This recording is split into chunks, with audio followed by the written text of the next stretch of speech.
Hola amigos de Soy Yoruba, es un placer estar nuevamente con ustedes el día de hoy. Tengo una gran, y vuelvo a decirlo, gran personalidad de la cultura yoruba, un investigador, un hombre que ha entregado su vida al estudio, que ha entregado su vida a la documentación y un hombre que ha hecho de su trabajo un proyecto de vida. Tenemos al prestigioso loriza Ernesto Valdés Jane, quien es Olo Obatala Ochagriñán Adeyeri. Padrino, ¿cómo estás? Muy bien, muchas gracias por que usted está aquí y que esto sirva para transmitir el sentido de su programa y de mi vida, Sí, señor. que ha sido dedicada totalmente a la tradición, al estudio de la tradición lucumisa, ¿no? Que en otros lugares se llama Yoruba, de Cuba. Yo estoy muy agradecido, padrino, de que nos abra la puerta de su casa, En Los de su Santos. ilé, de su templo. Y quiero decirle que estoy también muy agradecido de haberlo conocido a la vida, porque usted es un hombre con el cual hemos crecido nosotros como religiosos. En mi alacena o en mi librero hay muchos de los tratados y he trabajado mucho ahora sí que me he beneficiado de su trabajo, he aprendido de su trabajo y yo sé que muchos de ustedes también, conforme vayamos conociendo a don Ernesto Valdés Jane, vayamos conociendo su obra, van a saber que es un referente y es una gran personalidad para los afrodescendientes. Padrino, usted nace el 24 de agosto, según mis notas. Soy, como dice el presidente en México, soy chismoso profesional porque investigo mucho.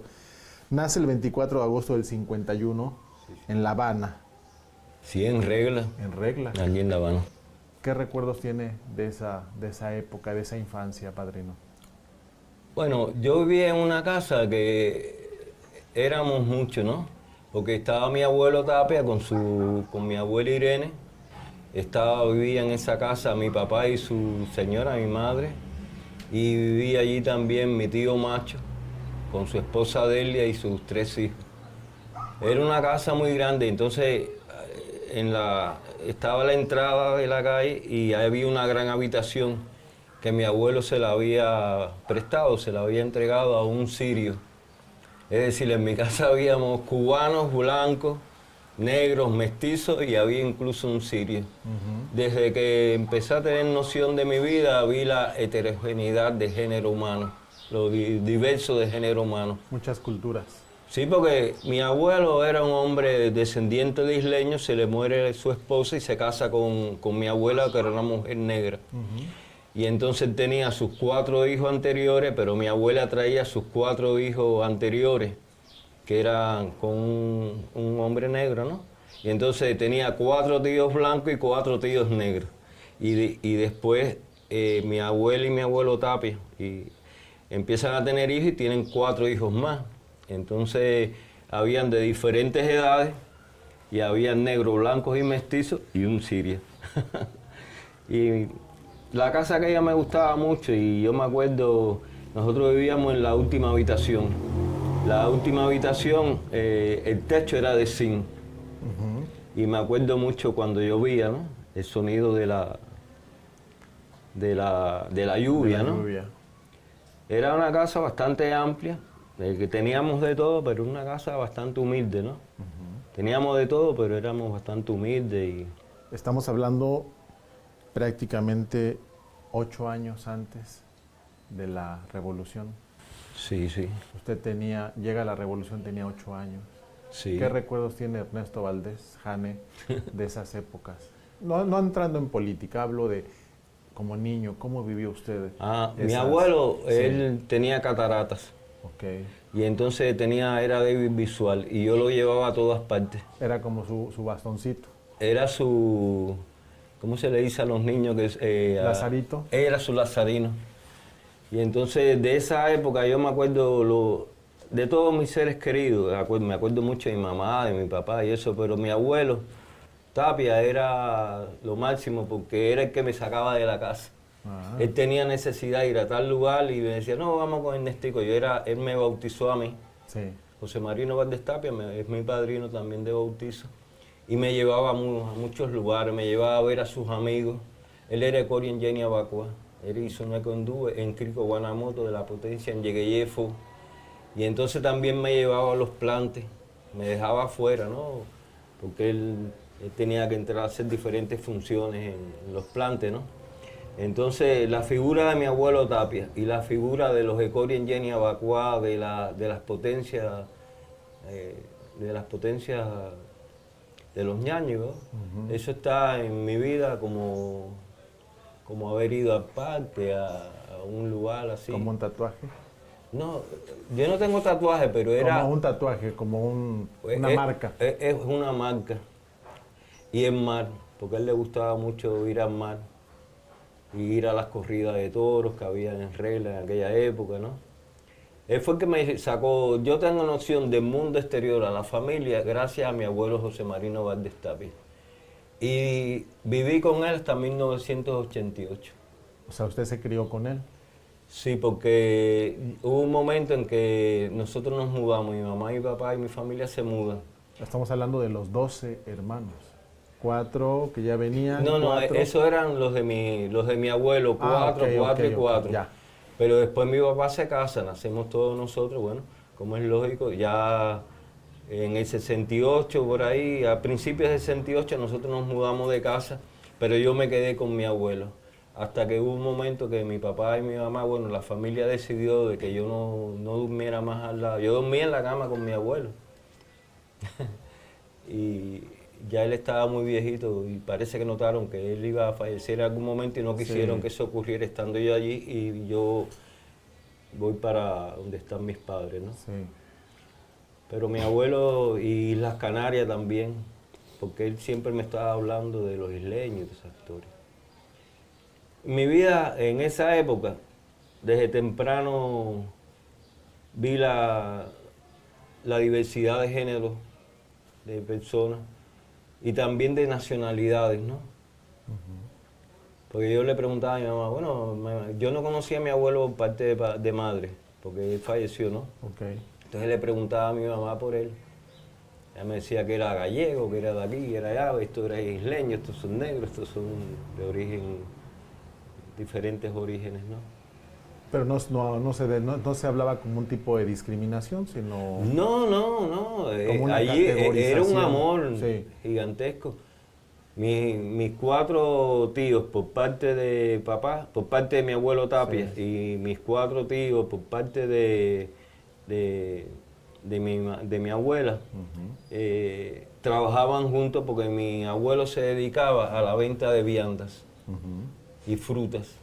Y entonces le daba trabajo a todos los hijos. Y ellos trabajaban juntos, viajaban juntos a Estados Unidos. O sea, así 3 meses se trabajaba en Cuba, 3 meses se trabajaba en Estados Unidos haciendo cualquier cosa. Venían con cantidad de cosas que después se la vendían a los polacos, a los hebreos, a los chinos. Cosas de quincallería, ¿no? Y después otros meses que vendíamos fruta. Mis tíos tenían carretillas y las llenaban de naranja o de piña, de fruta, Sí.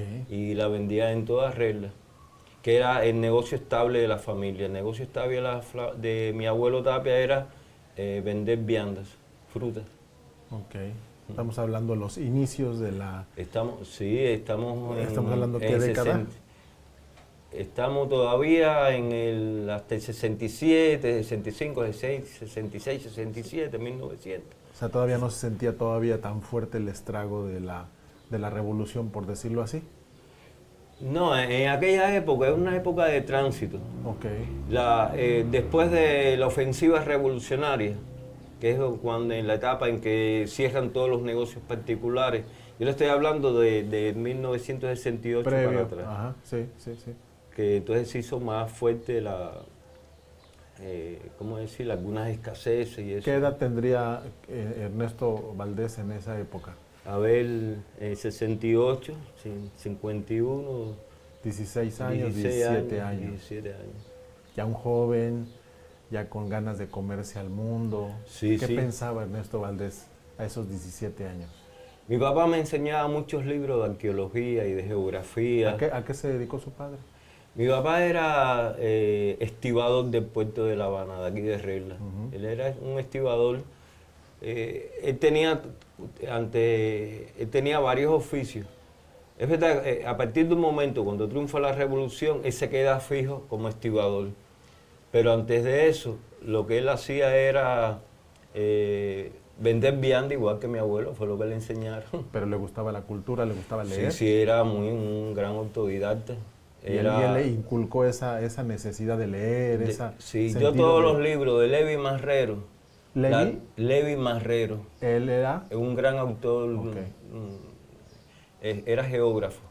Yo leí muchos libros de geografía de las poblaciones, geografía de todo el mundo. La tierra y sus recursos, ahora no me acuerdo del autor, pero lo leí varias veces porque mi papá me lo inculcó. Cuando Ernesto Valdés leía, en su mente se imaginaba todo lo que estaba leyendo, lo construía en su mente, lo que leía. Bueno, déjeme, no es autosuficiencia, pero yo veía lo que leía. Y siempre por casualidad, primero por la vida propia, ¿no? La vida misma. Surjo en una familia extendida donde hay representantes de todas las razas prácticamente. Sí, señor. Y después mi papá me empieza a instruir como... Bueno, leyendo La tierra y sus recursos, cuando ya sabía leer, ya yo estaba leyéndome La tierra y sus recursos. ¿Es un libro cubano? La tierra y sus recursos. Eso sí. La tierra y los recursos humanos, ahora no recuerdo, disculpe, no, quizás después. Pero yo me leí muchos libros de geografía de las poblaciones y de las nacionalidades. Y eso me llamó la atención. Yo en aquella época no sabía lo que era la antropología, nunca había oído decir la palabra antropología, pero en mi mente ya se venía formando esa problemática de buscar el estudio, bueno, porque hay hombres negros, porque hay hombres blancos, porque hay... O sea que podríamos decir que su papá, ¿cómo se llamó en vida el hombre? Ernesto Valdés Amarales. Don Ernesto Valdés. Él fue el culpable, por decirlo así, de despertar en Ernesto Valdés Jane ese interés. Sí, él y su papá, José Marino Valdés Tapia, porque él me llevaba me sacaba a la calle y me llevaba casi siempre a los plantes de Abacoa, pero también de regreso íbamos a ver a tal Babalao, que era amigo de él, a tal Santera, a tal Osba. Y entonces eso ilustró mi vida desde muy pequeño, ¿no? Y de su madre, ya para ya poder irme a otro tema, y de su señora madre, ¿cómo se llamó ella? Jane González. Era una mujer muy buena. Muy buena, muy buena, muy buena. Era costurera. Trabajaba en un taller de hacer ropa, camisas, pantalones y eso, ¿no? Y era una mujer muy amorosa, muy cariñosa, muy buena, muy explicativa también. Yo la verdad que nací en un nido de oro, ¿no? De amor. Donde quizás no había mucho dinero, pero había mucho amor. Sí, sí. Sí, había mucho amor y mi abuelo se desenvolvía. Nosotros no fuimos pobre de no tener, ¿no? Nosotros sí teníamos. Lo que no éramos ricos, éramos humildes. Autosuficientes. Éramos suficientes, sí. Usted estudia etnología, por eso le decía, su señor padre sembró una semilla en Ernesto Valdés Jane. Y usted estudia etnología y antropología. Sí. Esa enseñanza de papá o esa semilla fue lo que orilló a Ernesto Valdés Jane a estudiar esto. Sí, seguro. ¿Dónde lo estudió, padrino? Yo estaba en la escuela vocacional Lenin ya en el 74 y entonces por diferentes razones yo conocí al vicepresidente de la Academia de Ciencias de Cuba para la esfera de los estudios, ¿no? Y entonces en el 73-74 él va a la escuela vocacional Lenin, era un hombre de aquí de Regla, era vicepresidente de la Academia de Ciencias de Cuba, pero él era de Regla, era un hombre de origen hebreo. Y entonces fue buscando, sabía que yo estaba allí, y entonces él sabía que yo era de una familia donde habían babalaos, santeros, Corien Yeni Abacoa, y entonces él tenía una carrera en la Academia de Ciencias, tenía una plaza para estudiar etnología, antropología en la Unión Soviética. Y fueron a la escuela vocacional Lenin y me buscaron, ¿no? Fueron a la dirección, me llamaron, que si yo quería estudiar, no que si yo quería estudiar. Me he demorado porque ahora mismo, porque caramba, no me acuerdo el nombre de este hombre que tuvo también que dio un impulso decisivo. Pero bueno, en conclusión me buscaron, me preguntaron, mira, aquí te están buscando en la Academia de Ciencias. Bueno, ¿quién es? ¿Qué hace falta? En aquella época, que te fueran a buscar, que la revolución te fuera a buscar para que tú hicieras algo, sí, era un gran honor. Un distintivo. Un distintivo. Y entonces díceme, Israel Talaveras. Israel Talaveras. Era el vicepresidente de la Academia de Ciencias. Y entonces me dijo que, mira chicos, aquí en Cuba hace falta un antropólogo. Porque hay muchos antropólogos en Cuba, pero no tienen una formación académica apropiada. Tú naces en una familia así, multicultural, polirracial, ¿te entiendes? Sí. Y además sabemos que tú eres un hombre muy interesado en estudiar. Yo en la escuela Lenin, en ese momento ya, yo era primer expediente de la escuela vocacional Lenin. Eres primer expediente de aquí, me hace falta que tú. Él me dijo a mí, me hace falta que tú vayas a estudiar la antropología.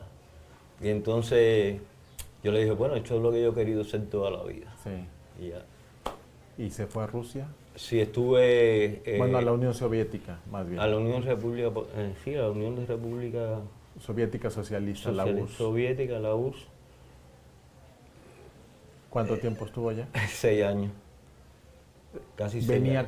¿Vino en algunas ocasiones? Sí, sí, casi todos los años, cada 2 años se venía a Cuba, porque venía a hacer las prácticas. Yo estudié antropología en la cátedra de etnografía y antropología de la Facultad de Historia de la Universidad Estatal de Leningrado, pero me pidieron que estudiara un tema de Cuba. Y entonces yo cogí el tema este de Ochifa. Ochifa. ¿Aprendió el idioma? Sí, pero yo todavía hablo ruso un poquito. Sí. Y bueno, ahora más bien lo hablo. Si me paso 3 semanas o 2 semanas en la Unión Soviética, lo puedo hablar otra vez. ¿Y no, qué tan difícil fue para un hombre caribeño?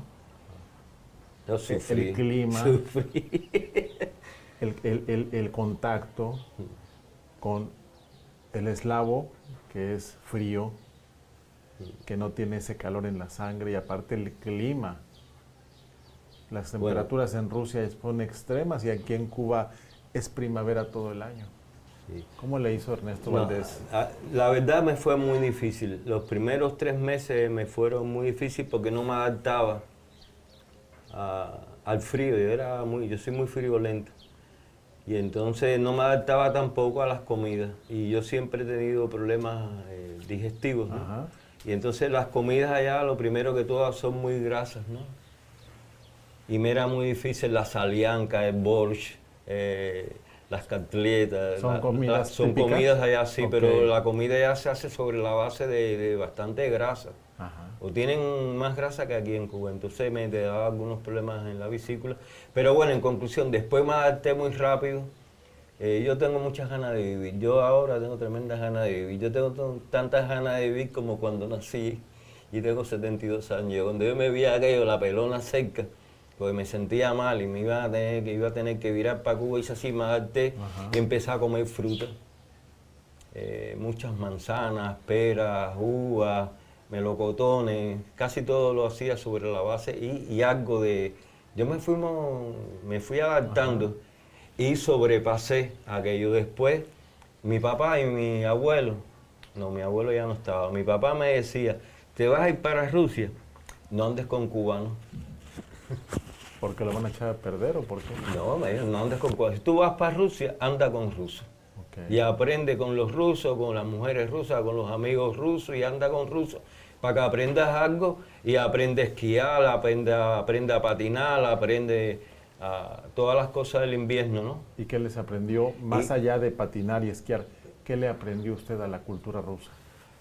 La verdad que yo antes de morirme quisiera volver a estar en Leningrado bastante tiempo. Ojalá que me volviera a encontrar con muchos de aquellos que fueron mis amigos. Yo me le colé a los rusos, y ellos se me colaron a mí, porque imagínate, yo era el único negrito, como aquel que dice, ¿no? Ajá. Que había entre toda esa gente, eran blancas, rubias, ojos azules, ¿no? Y altas, qué sé yo, para mí, ¿no? Yo las veía así de esa forma. Pero yo también hago un esfuerzo muy grande por comunicarme, ¿no? Y en ese esfuerzo por comunicarme encontré muy buenos amigos. Me hice muy amigo primero de los profesores, ¿no? Que fue lo que me dijo mi papá. Amigo de los profesores, de Itz Rodolfo Ferdinandovich. Gracias a él yo soy antropólogo. Él era profesor allá en Leningrado. Era el jefe de la cátedra, pero él me acogió como tutor. Me acogió como tutor para la tesis de maestría mía. Y entonces me hice muy amigo de él, muy amigo de 2 o 3 profesores más. Y todos los rusos se hicieron amigos míos para que le organizara fiestas. Y yo era muy jodedor, ¿no? Bailarín, fastidiador, cantante. Bailaba tremendo. Y tenía a todo el mundo arriba de mí. Y las rusitas y los rusos, todos me invitaban a sus fiestas, yo les organizaba sus fiestas. No fueron solo rusos amigos míos, tuve muy buenos amigos checoslovacos. Pero yo me hice amigo de los rusos y yo fui para en el 75, ya yo estaba viviendo en una dacha rusa.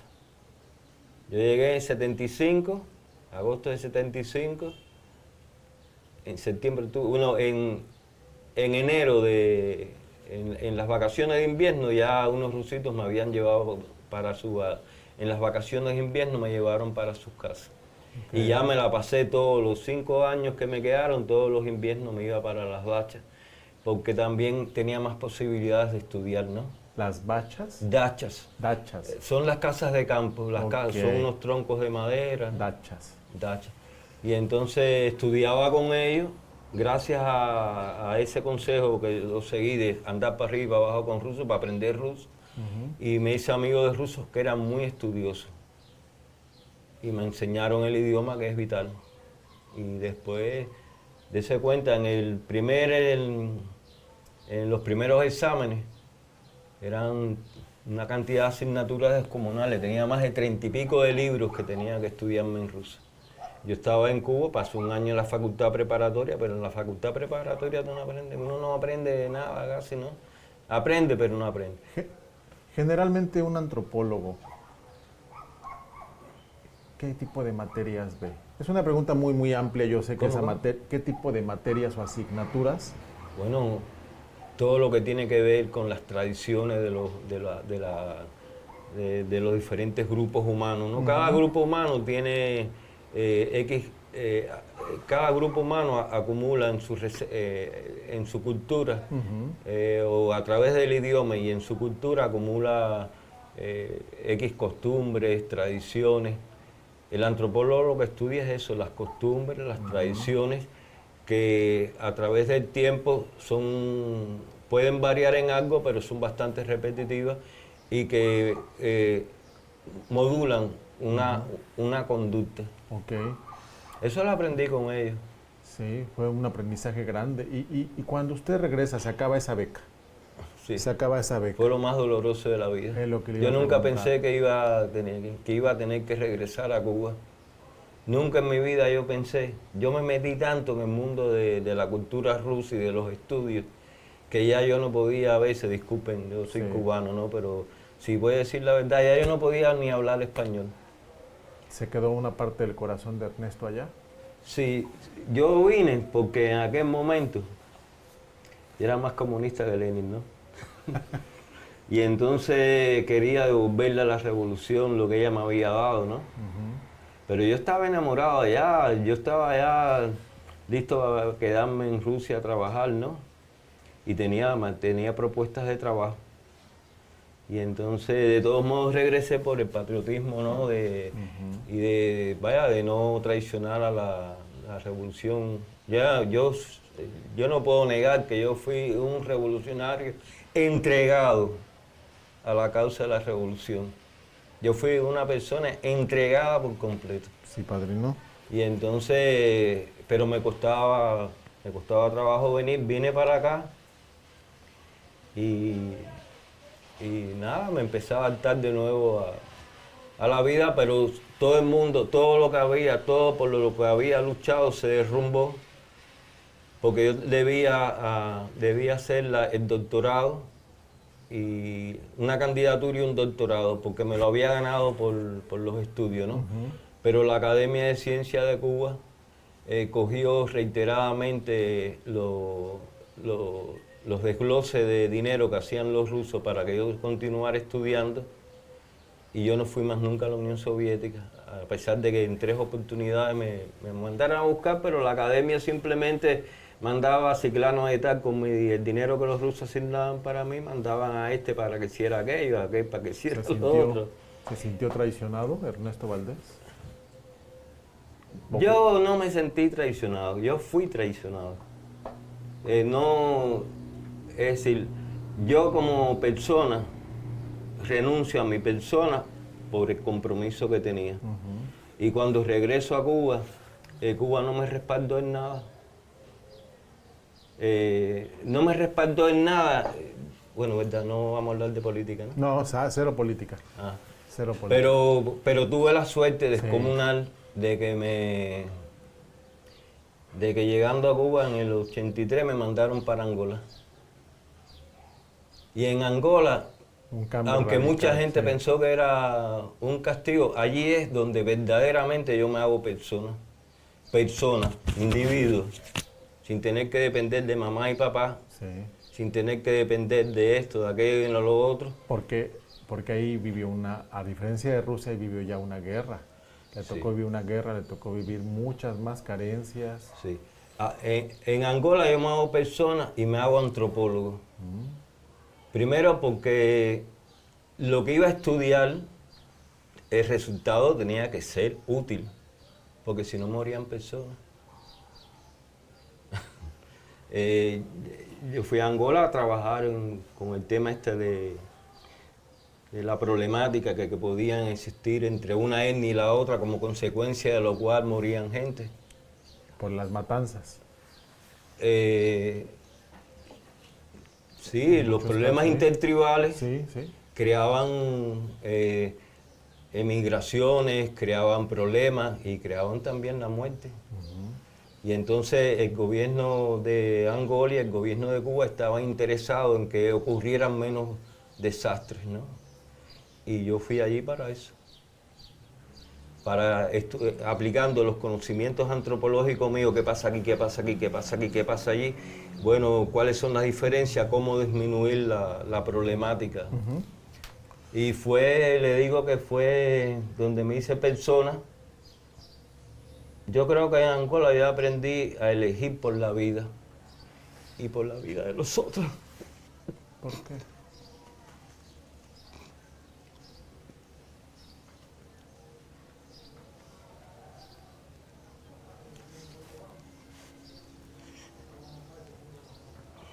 ¿Se hizo humano usted? Me dice, por las diferencias, carencias y las brutalidades que encontró. ¿Eso fue lo que lo hizo humano? ¿Ver el dolor? Sí, yo en Rusia no crecí. Yo en Rusia seguí viviendo en el nido de amor de mi casa. En Angola yo me hago individuo porque tengo que elegir por mi vida, elegir por la vida de otros y elegir porque lo que se va a decir prevalezca y sea justo. O sea, aprendí eso, esa medida. Sabía que si se equivocaba, podía costar la vida de una persona. De otras personas. ¿Sabe qué me hizo recordar usted? Me hizo recordar una película americana llamada La lista de Schindler, de Oskar Schindler, que fue un judío, que fue un nazi, que empatizó con la causa del judío. Y él salvó muchos judíos del Holocausto. ¿Cómo los salvó? Los metía a trabajar en su fábrica. Sí. Y al final hay una frase, hay una escena que es muy conmovedora, donde ya cuando le avisan que ya perdieron los nazis la guerra, ya vienen los americanos, él dice, pude haber salvado más gente, y se quita su argolla de oro y dice, con esta argolla, o sea, con el dinero que la argolla valía, con este dinero pude haber salvado más gente, pude haber salvado más gente, y se va llorando. ¿Hizo lo suficiente usted? En Angola. Cuando llegué a Cuba, me pareció que había dejado mucho por hacer. En Angola yo llegué y me llevaron para el Museo Nacional de Antropología. Y yo me acuerdo, la idea que tengo es que yo llegué y me senté en una silla. Y yo me levanté de esa silla, que yo me acuerdo, yo me levanté de esa silla como a los 6 o 8 meses. Todo el resto del tiempo yo me levantaba ahí a orinar, me levantaba ahí, no me traían la comida ahí. O comía ahí cerquita, ¿no? Trabajando. Fueron 8 meses ahí, y hice el programa, se decía el estudio de orientación, porque eran muchas secciones, había psicología, muchas asignaturas, y yo era el secretario científico. Yo tenía que hacer el estudio de orientación para toda esa gente. De eso me acuerdo. Fíjese cómo fue, y me costaba trabajo. Yo tuve que pasar varios días para adaptarme a caminar en la calle, porque había perdido la noción, ¿no? Estaba tan concentrado en aquello. Yo siempre he tenido, la verdad, esa capacidad. Cuando yo me concentro en una cosa, desaparecen los santos, desaparece la obra, desaparece aquello. Sí. Nada más esto en lo que yo estoy. Yo creo que hice mi mayor esfuerzo, pero a pesar de haber hecho mi mayor esfuerzo, yo creo que dejé muchas cosas.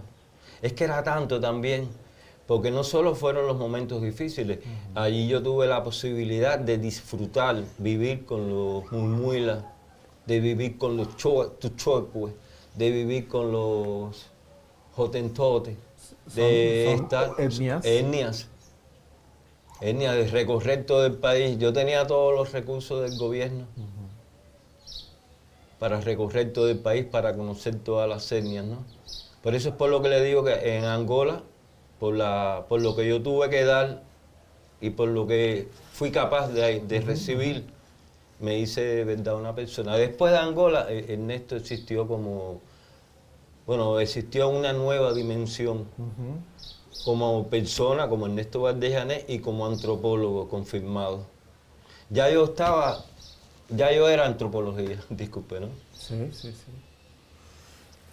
Y ahí está la explicación, yo le pregunto, padrino, y ahí está la explicación del por qué usted hace santo hasta el 97. Le voy a preguntar, usted nace en el 51, nace en el seno de una familia religiosa.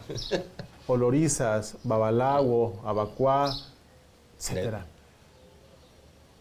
Iba con el abuelo como su lazarito, lo esperaba a que fuera a la plaza, a que fuera con su grupo. Usted comía, veía la religión de cerca, pero hasta el 97 se consagra. ¿Fue porque estuvo muy ocupado todos sus años en su estudio, en su trabajo, en sus viajes, o fue porque no estaba todavía, que se sintiera preparado para ese gran paso? ¿Qué sucedió ahí, padrino? Cuénteme. ¿Por qué tantos años? Porque yo nunca quise entrar a la santería, yo nunca quise iniciarme, ni por un embullo, ni por que me lo dijeran, ni porque me lo pidieran. Sí tuve a mi padrino, que él me indicó, Ernesto, ya llegó el momento. ¿Cómo se llamó él? José Magín Luis Santa María Hernández, Olo Chunde y Buicole, Magín Luis Santa María Hernández. Yo a él le pido santo, y él me dice que él no puede darme santo, tenía 94 años. Y entonces, bueno, si usted no me hace santo, yo no creo en otra persona que me vaya a hacer santo, yo creo en usted y en sus santos, pero yo no creo en los santos de los demás. Pero bueno, en conclusión, él me dice también que él se iba a morir ya dentro de poco, que me hiciera santo ya para él estar en mi santo. Y a pesar de que yo no quería entrar por ningún compromiso, yo esperé 3 o 4 años y ya, padrino, yo estoy listo para entrar. Y entonces me llevó a casa de Cuca. ¿Y ella es su madrina? Sí. Y entonces, verdaderamente entré al santo cuando yo pensé que yo le iba a dar, disculpe, no, la autosuficiencia, y él me iba a dar. Yo quería entrar al santo a darle. Y verdaderamente en el 97 ya mi padrino Magín me había llevado a dar el Esguau, con Chosioson, a dar Orichaoco, a dar los locos. Yo no tenía santo de hecho, pero como era Wofaca, ya yo era Wofaca, ¿no? Mi padrino me llevaba a todas las ceremonias que él iba a hacer y yo todo aquello lo vi y me lo dejó ver. Y yo entré al santo para darle y recibir. No quería entrar al santo para que él me diera y me diera y me diera y me diera, ¿no? Sino, yo sabía que me iba a dar algo, ¿no? ¿Qué me ha dado el santo a mí? Bueno, esta cosa que yo sé que tengo una vida, yo he tenido una vida fenomenal. Yo he caminado por arriba de tizones calientes, ¿no? Pero yo he disfrutado la vida con una intensidad tal, porque la he visto, porque he sido feliz, porque he sufrido, porque me he tenido que arrancar, porque he tenido que coger para componer, ¿me entiendes? Soy muy feliz. El santo me dio eso, la esperanza y la seguridad de la vida. Yo, bueno, se puede decir, tengo 72 años, pero me quedan tantos años y voy a vivir todos estos años que me quedan con tanta intensidad y con tanta vida, porque el santo me lo ha dado, esa seguridad. Y yo le di a él toda mi inteligencia en organizar esos documentos de personas difuntas. Yo todo el material con el que he trabajado ha sido material con, bueno, excepto bueno, Magín falleció, pero yo he trabajado casi todo el material de personas difuntas. ¿Y usted les ha dado vida? Sí, y ellos me han dado vida, porque aunque no lo deba decir, yo sé que el legado mío prevalecerá. Y yo junto con él, no él junto conmigo, ¿no? No yo por arriba, sino yo con él prevaleceré. Esa es otra cosa que me dio el santo. La seguridad. Todo el mundo puede decirme que no. A mí muchas veces, casi todas las veces, en todos los lugares que he estado, que bueno, yo he sido cabeza, ¿no? Pero a veces cabeza choca con los que están por arriba de la cabeza. Pero he tenido la seguridad por aquí, por ahí, por ahí. Eso me lo dio el santo también. No ceder en aquello que estoy convencido. No dejar de hacer algo por demostrar mi verdad. No dejarme llevar por esquemas. Quizás hoy yo hubiera podido ser, disculpen, ¿no? También, no sé de dónde se verá todo esto, un ministro de aquí, de aquí, de allá. Hay muchos, casi todos los que están graduados conmigo de la escuela Lenin son alguien en una posición. Yo nunca pude ser eso. Yo no digo nada diferente de aquellos compañeros, ¿no? Sí. Pero yo nunca he soportado tener quien me quiera doblegar. Y me fui para mi casa. Y aquí nadie me doblega, porque Badalami no me doblega. ¿Quién me apoya? Y aquí lo mantiene. ¿Entiendes? Esto no tiene implicación política. No. Porque yo adoro a Cuba. Yo tengo 30 y pico ahijados en Estados Unidos, en México, en España. Todos ellos quieren que, padrino, venga para acá conmigo. En México. No, aquí. Aquí es donde tengo que prevalecer. Porque amo este país. Yo no puedo vivir sin reglas, sin La Habana. Hablando de los ancestros, veo que usted pertenece a la rama de Ña Rosalía Ofunche. Ella fue una divinidad. Sí. Ella llegó, era el guardo de la zona del sur de Nigeria, pero bueno, sí, de la zona, el desierto. Sí. Bueno, era del área nigeriana, ¿no? Sí. Pero del área del guardo. Ella la traen y parece que ella, como esclava, trabajó estuvo en República Dominicana, y de la República Dominicana, en la dotación de esclavos que ella estaba en guardo, todo el mundo reunió recursos y dinero para liberarla. Compraron su libertad y ella elige venir para Cuba. Le compran la libertad porque era una dignataria, ¿no? Y entonces la mandan para Cuba. Parece que entra a Cuba por Santiago de Cuba, pero bajó del barco, la bajaron en parihuela. ¿Qué son las La parihuelas? bajaron en... ¿Muletas? No, sentada en una silla. Ah, como una dignidad, como una dignidad. reina. Ya Y entiendo. luego se traslada, de alguna manera, esa parte de la historia no lo sabemos bien, para Matanzas. Y luego ella es una de las personas, antes de Ña Rosalía Fuche se hacía pie y cabeza, es decir, el Esguá y el Ángel de la Guardia, ese era el Yococha. Y ella se da cuenta de que esa manera de hacer el santo no iba a prevalecer. O sea, fue una mujer visionaria. Visionaria al máximo. Ella reunió a todas las santeras más grandes. En aquella época no habían babalao en Cuba prácticamente, y no habían bases ni tantas santeras. Lo que había eran santeras. Se reúne con 3 o 4 santeras importantes y determinan continuar haciendo el santo con el Ángel de la Guardia, más Batalá, Yemayá, Ochun, Changó y el Esguá. Ahí es cuando, podemos decir que ese vestigio histórico es cuando se empieza a dar el combo de santos. Sí, se le decía,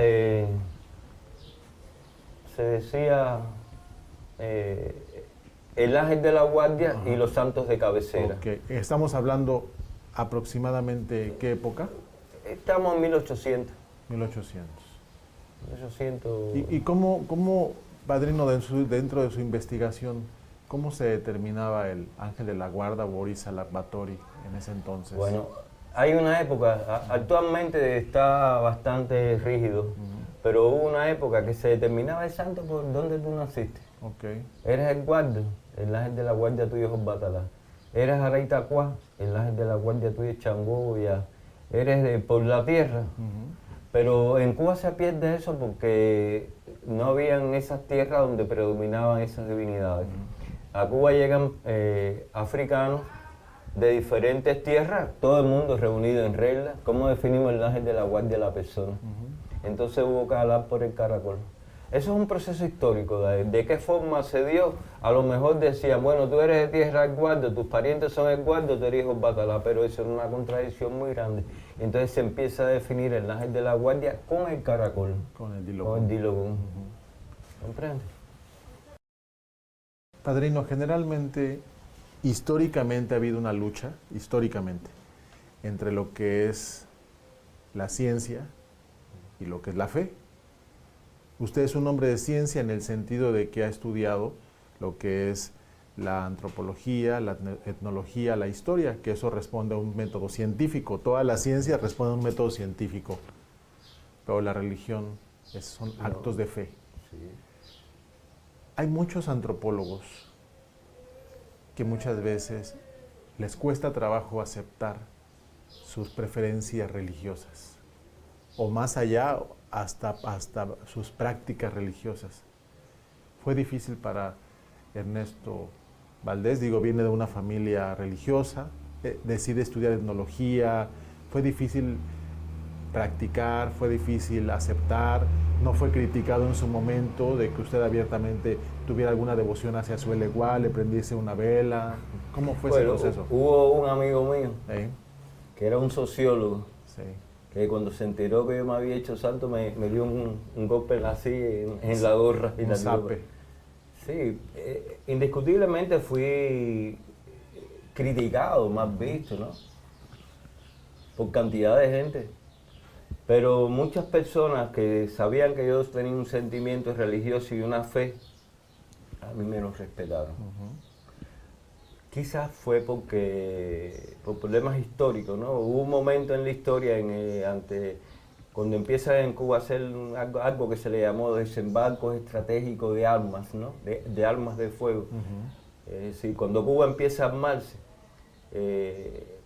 elementos del gobierno revolucionario fueron a ver a mi abuelo José Marino Valdés Tapia, porque él era un gran dignatario de los Abacuá, y le pidieron hombres que no hablaran de secreto, que no dijeran nada, y mi abuelo ayudó a formar un grupo de abacuá y religiosos que fueron a desembarcar. Esas son cosas de la revolución que no se saben.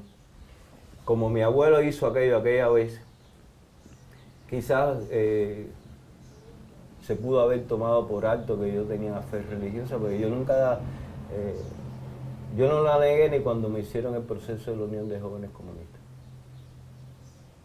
A mí no, que yo haya sido religioso nunca fue un obstáculo para que yo estuviera en 2 o 3 misiones muy grandes del gobierno cubano que eran partidistas. Pero a mí no me fue difícil, porque la religión era una cosa cotidiana. Yo nazco en un entorno que me hace cotidiano ponerle un vasito de agua al ángel de mi guardia, mi guía protector.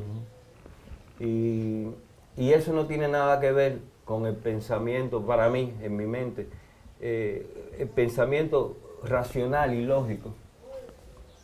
No tenía nada que ver con el vasito de agua y prender la vela. Lo que me chocaba era que alguna gente me pudieran despreciar, ¿te entiendes? Alguna gente sí me despreció, otros no, porque yo me hubiera iniciado, hubiera dado el paso. Ahora, a mí eso no me causa ninguna incomodidad.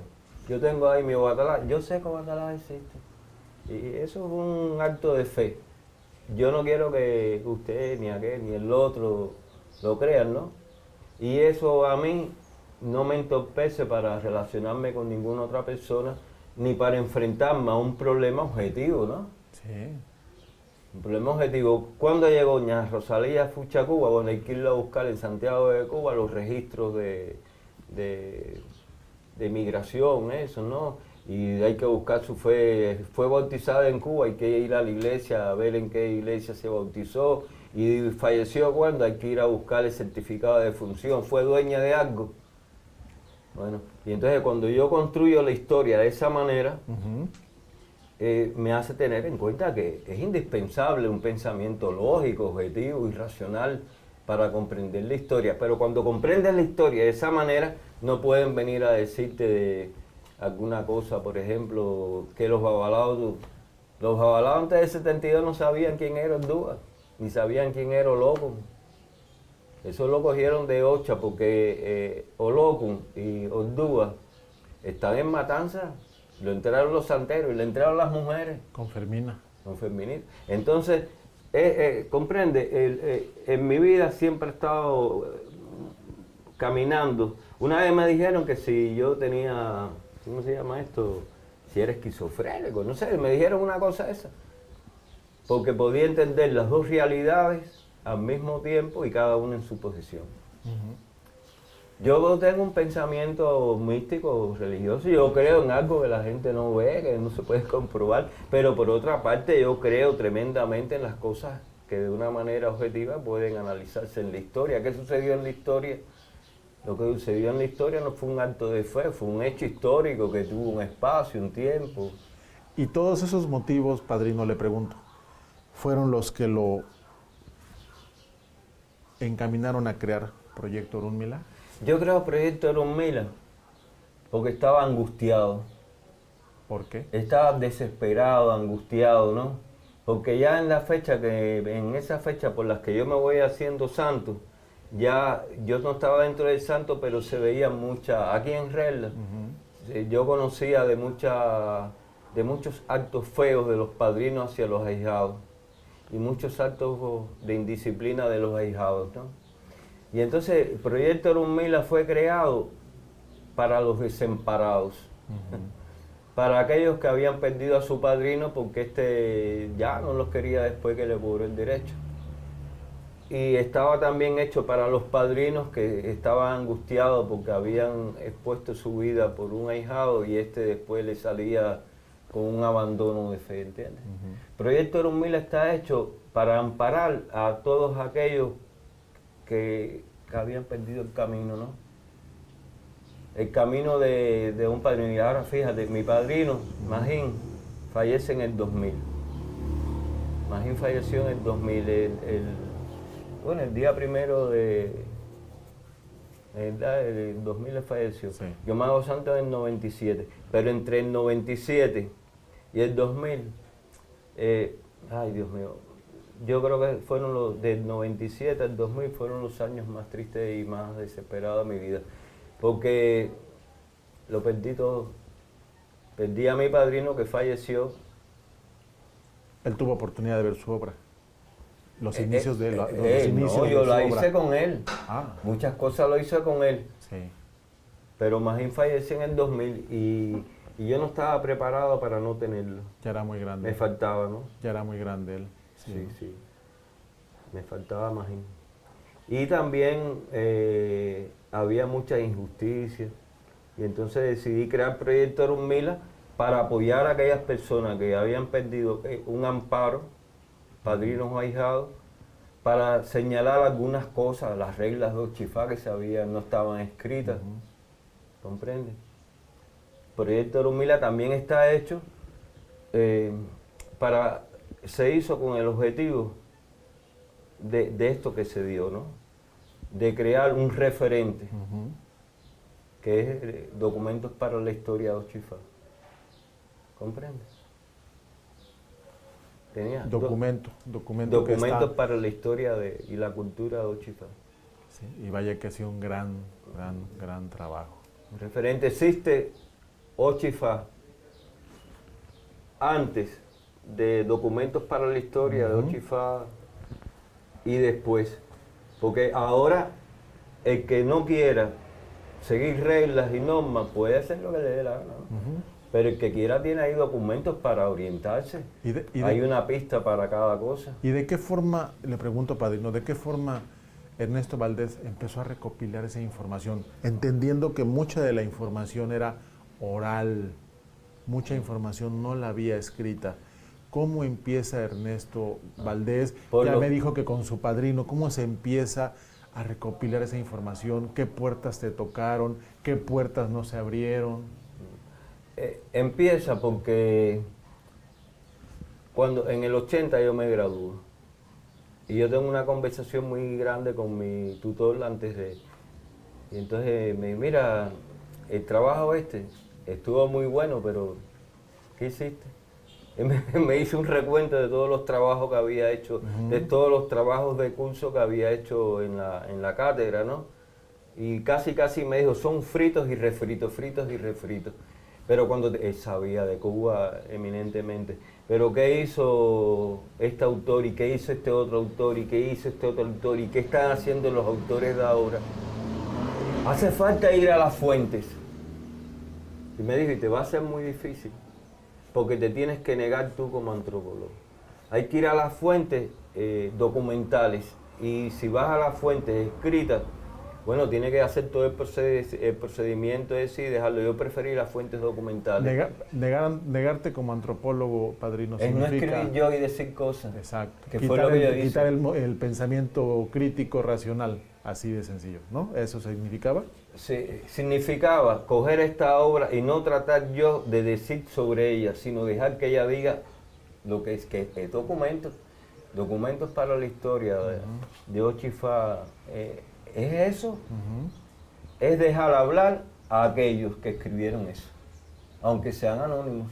¿Y entonces usted iba con una libretita y apuntaba todo lo que la gente decía? No, por supuesto, yo tengo cada documento, en qué fecha fue recogido, quién, dónde, a qué rama pertenecía. Pero no era yo sentarme en un buró con aquellas cosas a leerlas para decir cosas sobre ellas.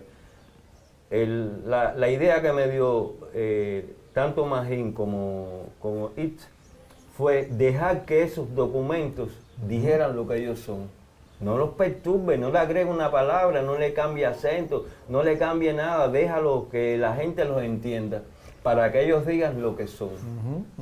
En ese sentido, fíjense que yo tengo escrito 38, 40 artículos, ¿no? Pero son sobre otros temas. En la revista esta, Religión y Cultura, no sé si la habrá visto. Ahí yo tengo algunos artículos escritos, pero los libros no tienen... ¿Esa revista es fuentes. es la que se edita aquí en México, perdón, aquí en Cuba, o es la que sale también en Venezuela? Ochifá, Religión y Cultura. Sí.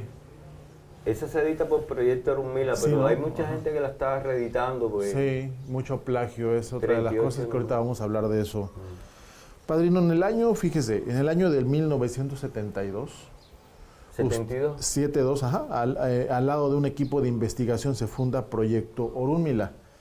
Y fue un proyecto para investigar acerca de la herencia cultural africana, legada en documentos por descendientes de las provincias de Regla y Guanabacoa. La pregunta es ¿por qué Regla y por qué Guanabacoa? Sí, Regla y Guanabacoa son municipios de La Habana, no son provincias. Bueno, en este caso de municipios. Sí, no importa. El asunto es que, como le decía, en Regla,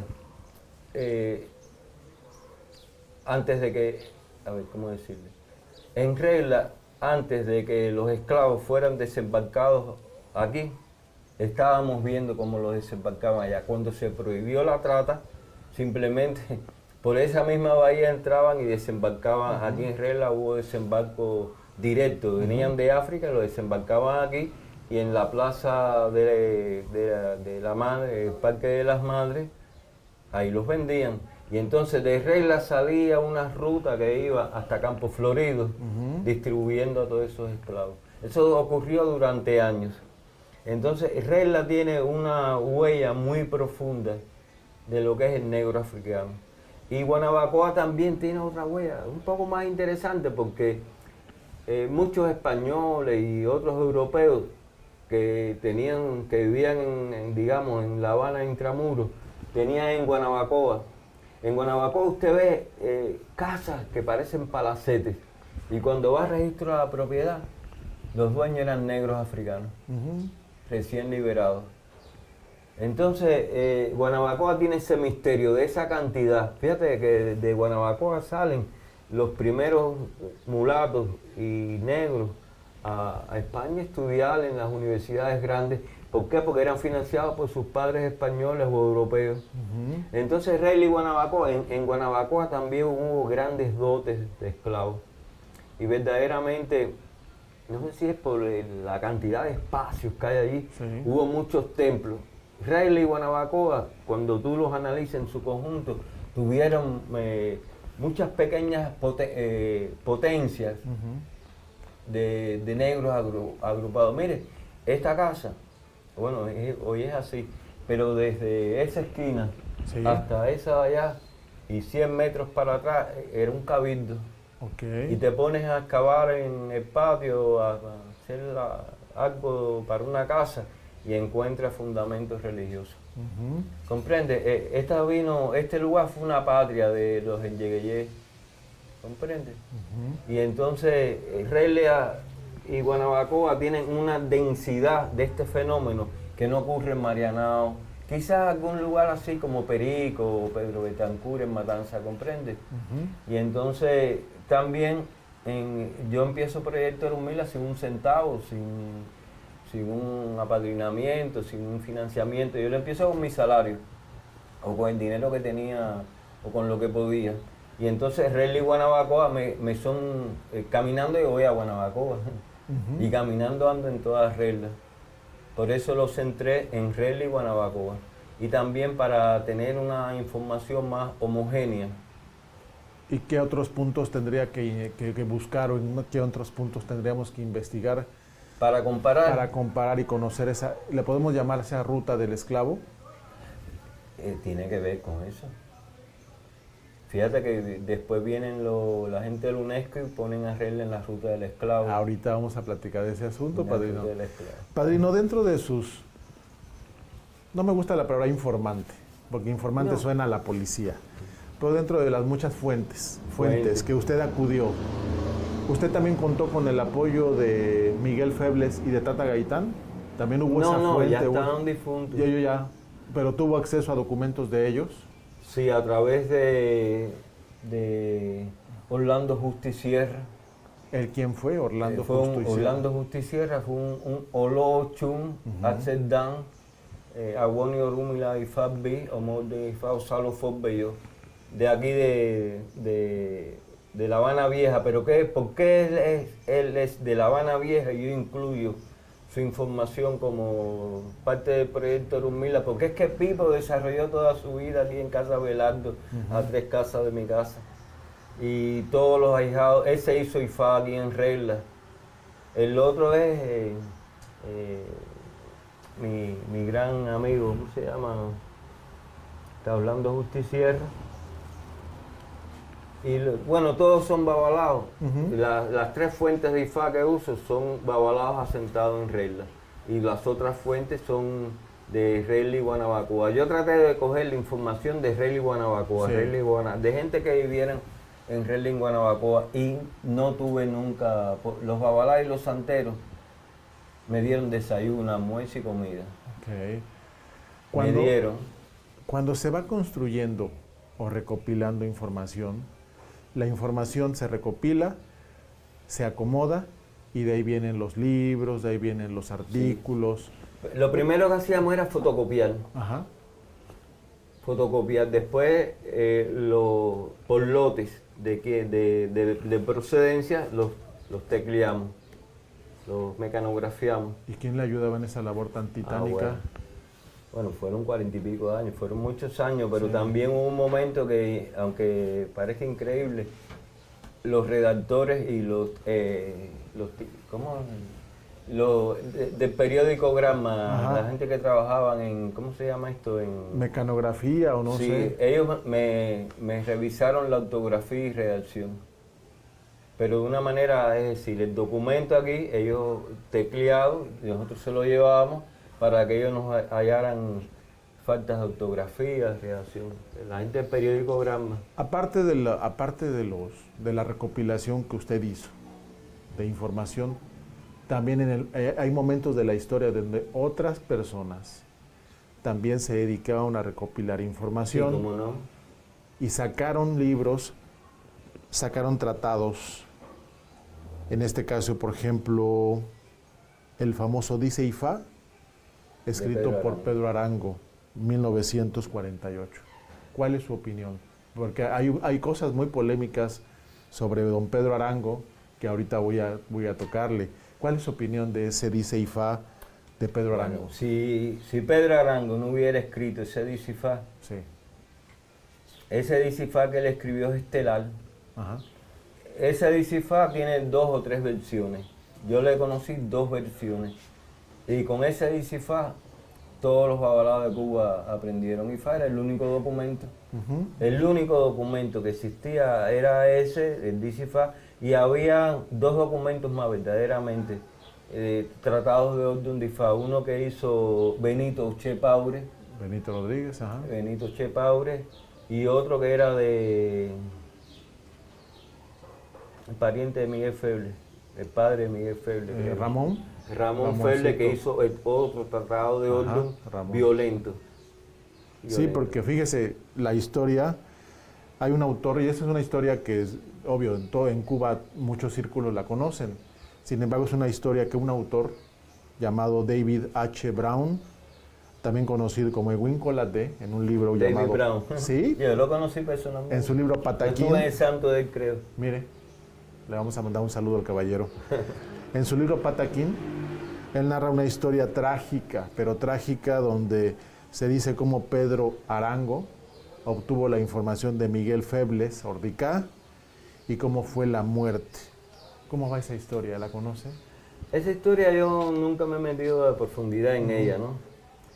Lo que sí sé decir es que Pedro Arango, el Balogún Pedro Arango, que Dios lo tenga en la gloria siempre, ¿viste? Si él no hubiera escrito ese libro. Hubiera, no sé a qué punto, no sé si hubiera podido haber escrito documento. Pedro Arango fue mi desayuno, almuerzo y comida durante muchos años. Tratar de comprender qué él hizo y cómo él hizo y el efecto que tuvo. Sobre Pedro Arango, bueno, ahí, verdad que hay una pila de historias, ¿no? Pero a mí no me gusta meterme en esas historias feas, ¿no? que si esto, que si aquello, pero lo que tiene valor fue lo que hizo, y lo que él hizo prevaleció. Y eso que prevaleció logró que muchos hombres fueran dignos. Eso es lo que se debe hablar de Pedro Arango, y que Dios lo tenga en la gloria siempre. Como ser humano, bueno, puedo decirte que si le gustaban las blancas, las rubias, las coloradas, es como Tata Gaitán, que cuenta la historia que dejó la escuela a muy temprana edad porque él, decidió que quería estar en la religión y que se dedicó a estudiar, y se dedicó después con una botella de ron, cuentan las historias, con una botella de ron en la mano o con un vaso con ron, y todo el tiempo con un cigarro, con un puro, y dictaba durante horas a sus discípulos historias, y se fueron compilando libros enteros también. Sí, eso ocurrió en Guanabacoa. Se dice de Tata Gaitán, y que tenía una memoria privilegiada. Sí, y la historia a veces menciona a Tata Gaitán y también menciona a otro... ¿A Cundo, Sevilla o quién? No, más viejo que Cundo.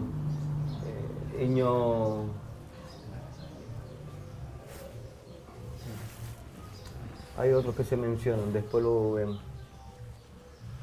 Padrino, le quiero preguntar, yo leí dentro de mis notas, usted como antropólogo, como etnólogo, me dice que es una obra imperdible, la obra de Arango. De Pedro Arango, claro. Exacto. Pero también dentro de mis notas encontré, o dentro de mi investigación encontré, que en algunos círculos de estudio antropológicos, etnológicos, no era tan bien aceptado el trabajo de Pedro Arango. ¿Ha escuchado usted acerca de esa información? Verdaderamente no.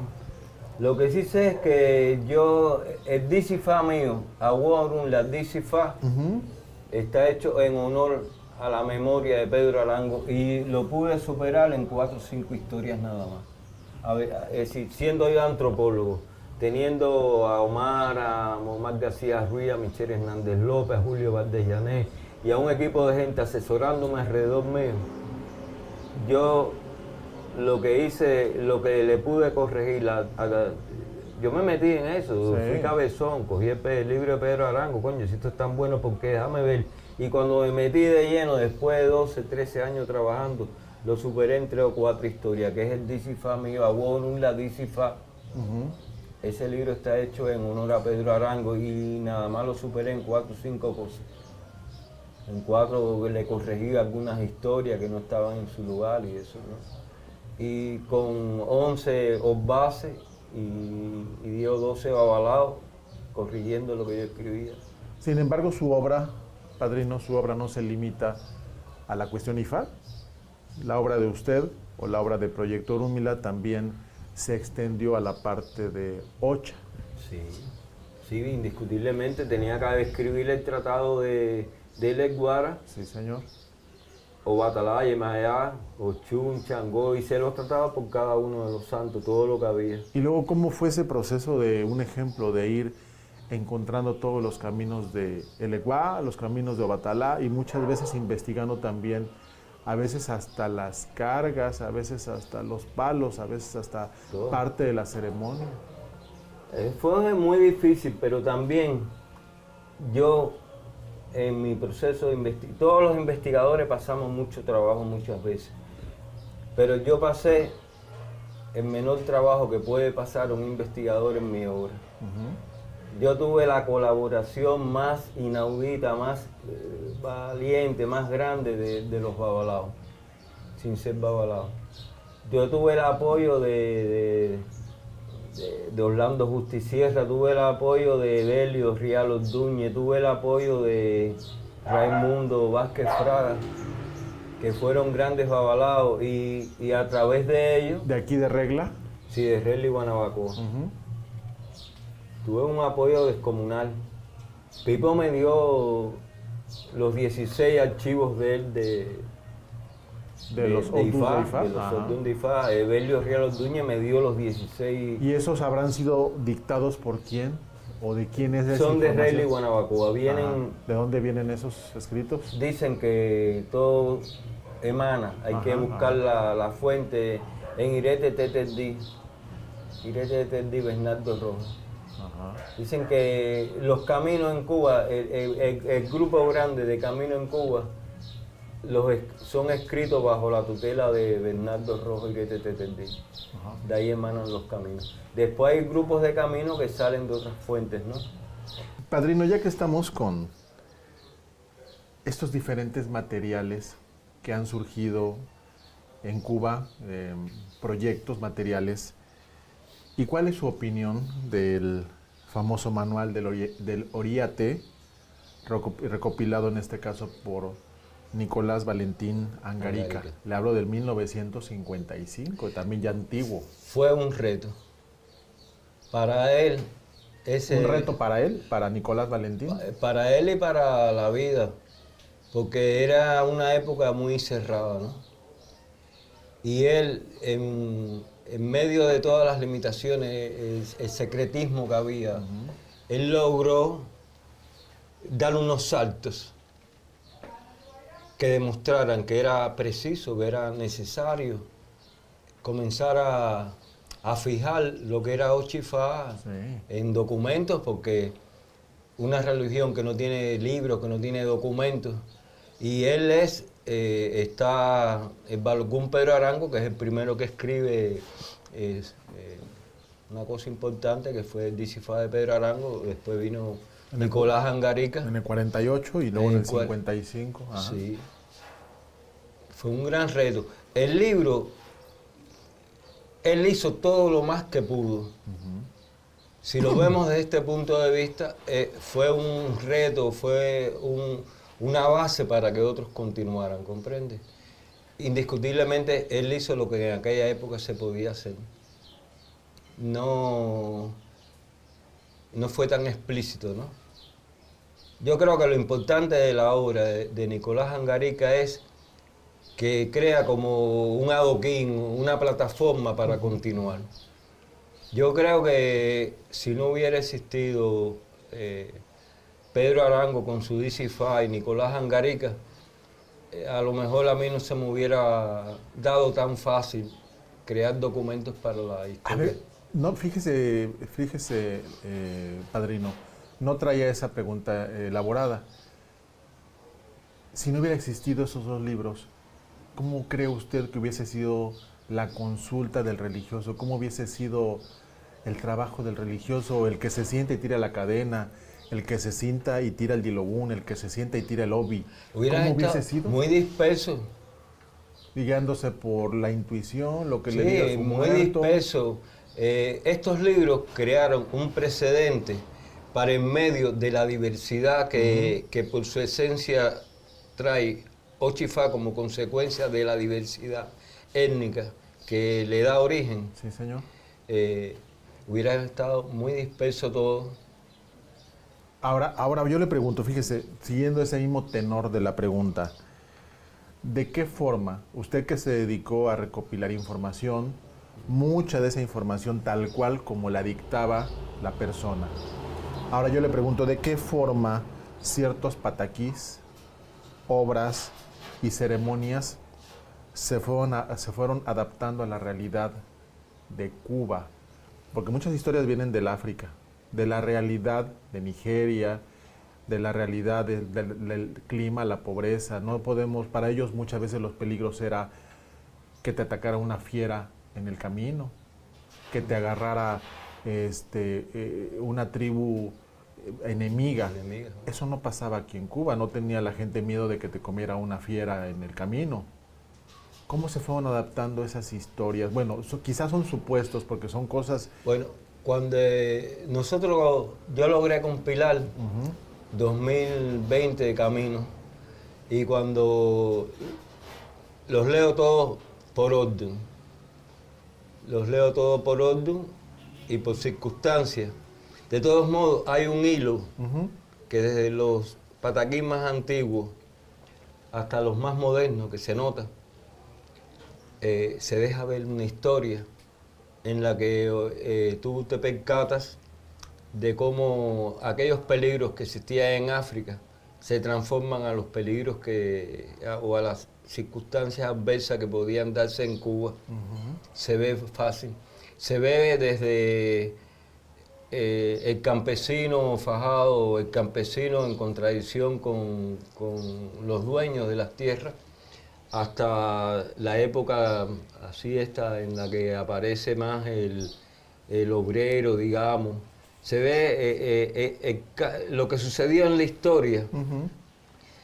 Cuando tú compilas los caminos, te los lees todos por orden, pero después los pones todos y tratas de ver la historia, se notan los cambios de los peligros, de las circunstancias, los diversos factores que pudieron estar influyendo sobre la vida del hombre.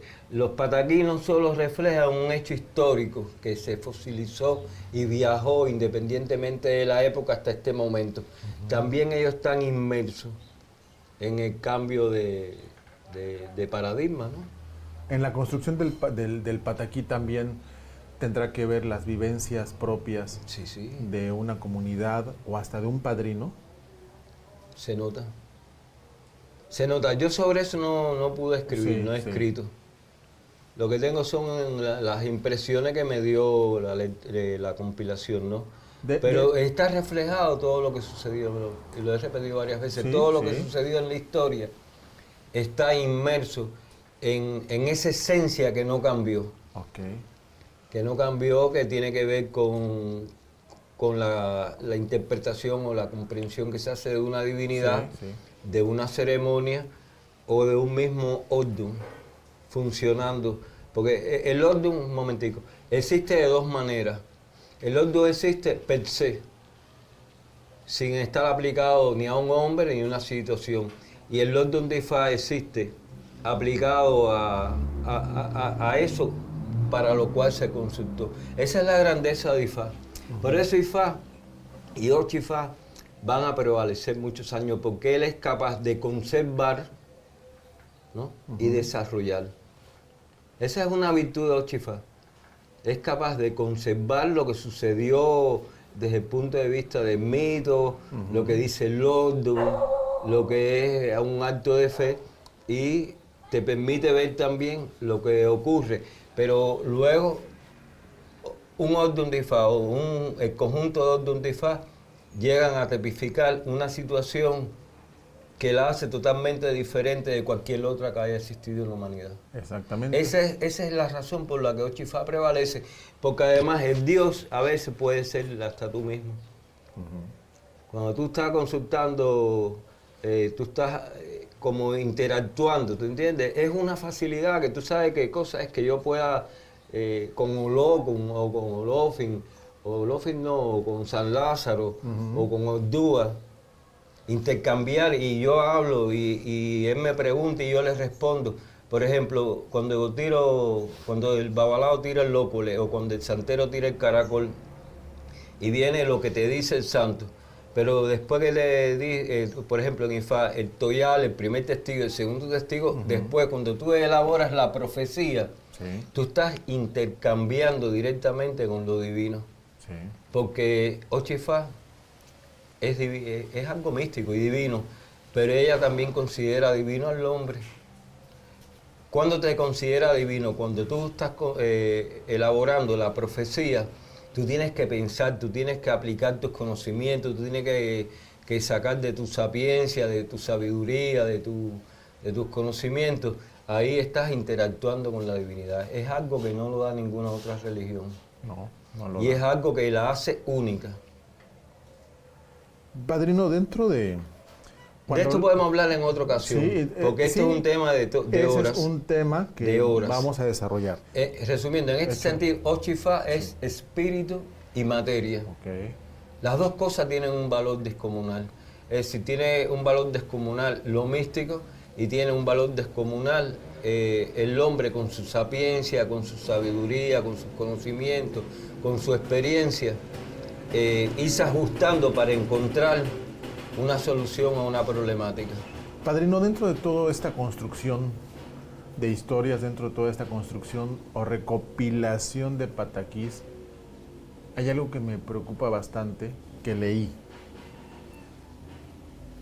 existió la posibilidad de que en la construcción de algunos tratados, manuales de antaño, hayan sido alterados estos producto de rencillas entre religiosos, porque hay Otus de Ifá donde dice el Babalawo, en este Otus de Ifá, el Babalawo, no quiero mencionar nombres porque luego la gente se siente.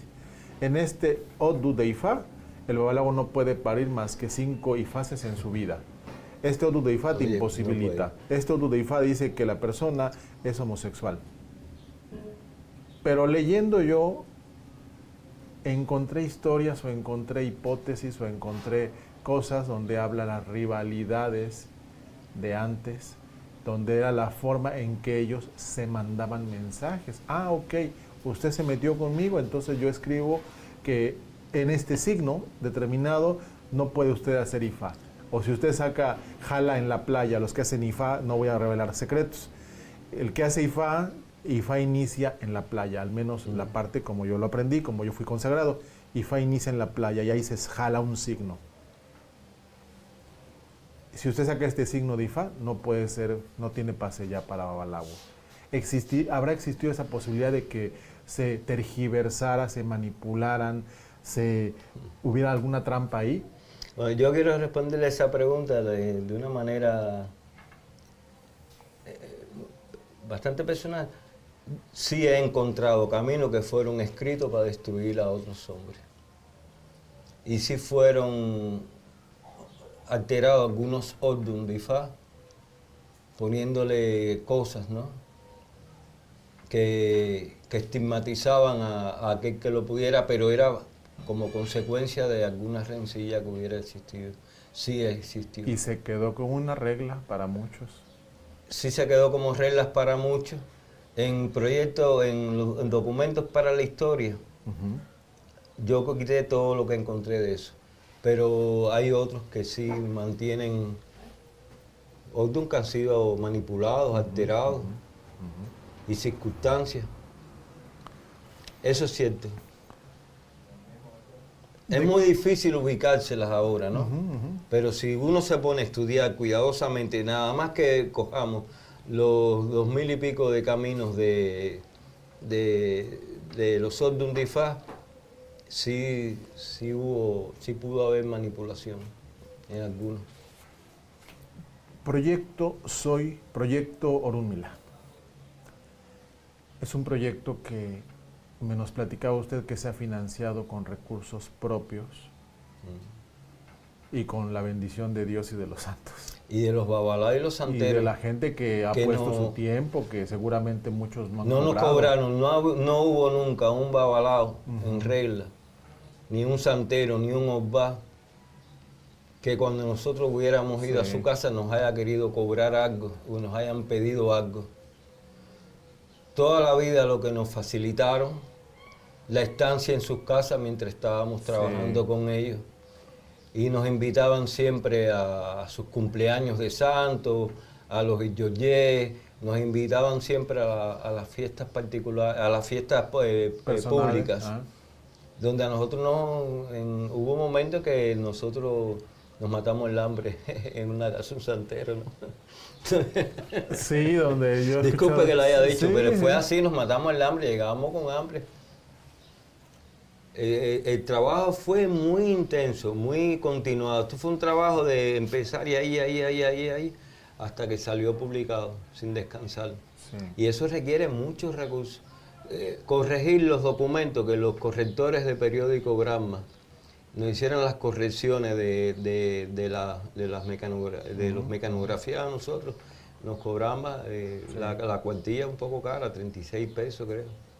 No, una cantidad X de dinero. Y padrino, yo entiendo que usted ya está, no ahorita, sino desde hace muchos años, entendió Ernesto Valdés Jane que ese era el aporte que Ernesto quería dejarle a la humanidad, a la religión, a su Cuba, a su regla, lo entiendo.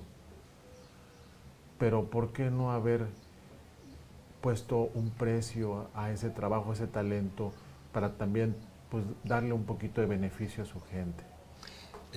Porque no estoy hablando de priorizar el dinero, no. No, no. Pero ¿por qué no haberle dado más fuerza?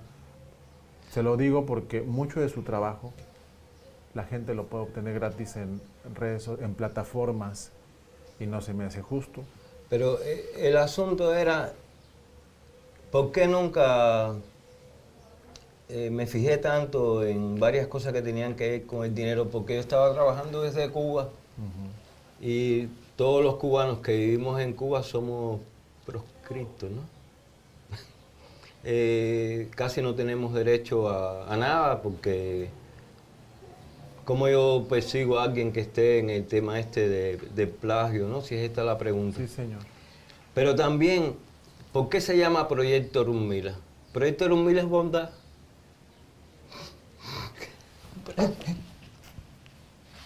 Es dar lo que tienes en el corazón. Eso es lo que da Orula.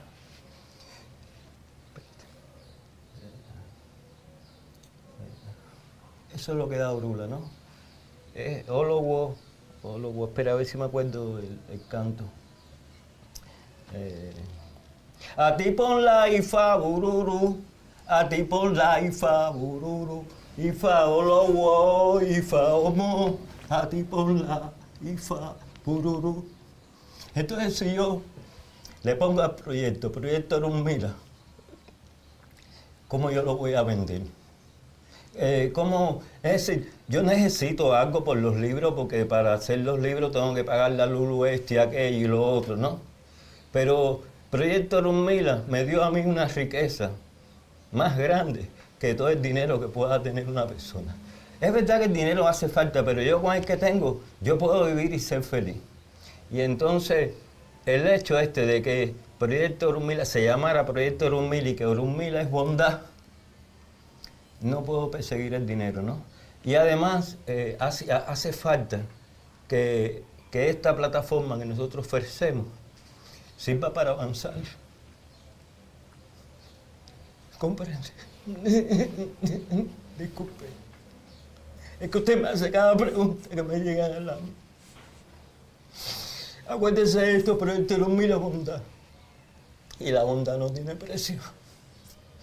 Si yo quiero dar ese ejemplo, quiero dejar algo para el futuro, tengo que decir que Rumila es bondad y es darse las manos.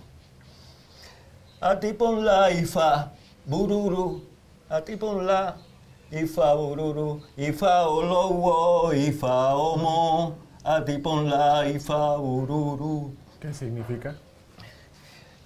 Desen las manos. El canto alude a los babalaos, pero alude a la esencia del hombre. El canto, una traducción es muy difícil. Yo se lo voy a ti pon la ifa bururu, a ti pon la ifa bururu. La tiponla es una hierbita que es muy medicinal. Entonces es como dese entre las manos la tiponla para que sean felices, para que tengan salud. Desen la mano. Habla de la unión. Y habla del ejemplo de que Orunmila fue un hombre. Está en Baba y Orbe, en Ogundayi. En Ogundayi había cantidad de problemas y muchos problemas. Y Obatala, antes no se hablaba tanto de Olofin, decide no probar a las personas.